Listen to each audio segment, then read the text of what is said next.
দিনের বেলায় হঠাৎ করেই চারপাশের আলো কমে গিয়ে নেমে আসবে গাঢ় অন্ধকার। এমনই এক বিরল মহাজাগতিক দৃশ্যের সাক্ষী হতে যাচ্ছে পৃথিবী। ঘটতে যাচ্ছে পূর্ণগ্রাস সূর্যগ্রহণ। প্রায় 2 বছর পর আজ আবারও সূর্য, চাঁদ ও পৃথিবী একই সরলরেখায় আসায় চাঁদের ছায়ায় ঢেকে যাবে সূর্যের পুরো ডিস্ক। তবে এই দৃশ্য পৃথিবীর সব জায়গা থেকে দেখা যাবে না। পূর্ণগ্রাস সূর্যগ্রহণ সবচেয়ে ভালো দেখা যাবে গ্রিনল্যান্ড, আইসল্যান্ড, উত্তর রাশিয়া, স্পেন এবং পর্তুগালের ছোট একটি অংশ থেকে। ইউরোপের বিস্তীর্ণ এলাকা ও উত্তর পশ্চিম আফ্রিকার বিভিন্ন স্থান থেকে দেখা যাবে আংশিক সূর্যগ্রহণ।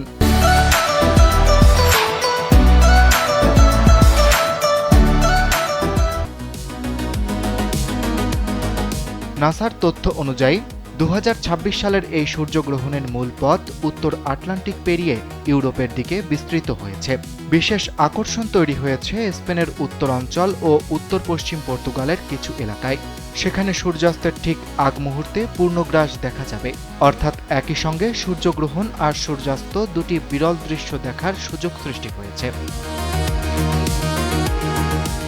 এই মহাজাগতিক ঘটনা দেখতে বিশ্বের বিভিন্ন প্রান্ত থেকে অনেকে ইতোমধ্যে গ্রহের পথের কাছাকাছি এলাকায় জড়ো হয়েছেন। তবে তাদের অপেক্ষার ফল অনেকটাই নির্ভর করছে আবহাওয়ার উপর।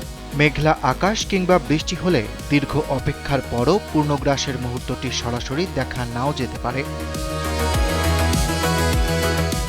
এবার আসা যাক বাংলাদেশের কথায়। বাংলাদেশ থেকে এই পূর্ণগ্রাস চন্দ্রগ্রহণ দেখা যাবে না। বাংলাদেশ সময় বুধবার রাত 9টা 34 মিনিটে সূর্যগ্রহণটি শুরু হবে। এর স্থায়িত্বকাল হবে প্রায় 2 মিনিট 18 সেকেন্ড। তবে সব জায়গায় পূর্ণগ্রাসের সময় সমান হবে না। নাসার তথ্য মতে গ্রহণের কেন্দ্রীয় পথের কাছাকাছি এলাকায় পূর্ণগ্রাস 2 মিনিটের কিছু বেশি সময় স্থায়ী হতে পারে, আর সবচেয়ে দীর্ঘ পূর্ণগ্রাসও থাকবে 2.5 মিনিটের কম।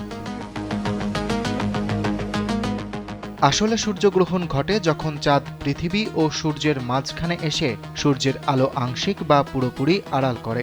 আর চাঁদের ছায়ার যে অংশে সূর্যের পুরো মুখ ঢেকে যায় সেখান থেকেই দেখা যায় পূর্ণগ্রাস সূর্যগ্রহণ।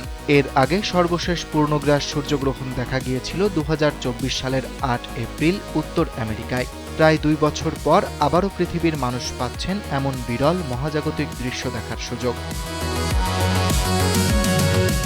অরিত্র বাসু, কালবেলা।